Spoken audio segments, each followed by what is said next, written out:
Dostlar bugün sizlerle birlikte birden böyle getirdim çıkmağa, evden ödül geldi. İşte bu 500 milyon abonenin de elbette dostlar. Gördüğünüz gibi inşallah hakikaten ve hedefimize satarıq. Ya bunu da demeyeyim de bu kadar yok da. Neyse. Demeli indi ise bunu da yerleştirək. Burada ne var idi ki? Neyse. Deməli açdım.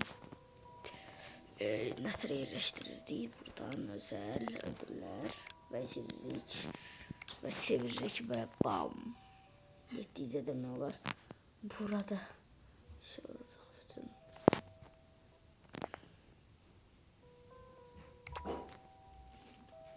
Dostlar gördüğünüz gibi burada Emrasman 3 500 milyon işte bu.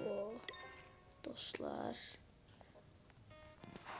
Deməli dostlar, sağ olun, sağ-salamat qalın. İnşallah biz də öz hədəfimizə çatarıq. İnşallah, nə deyək.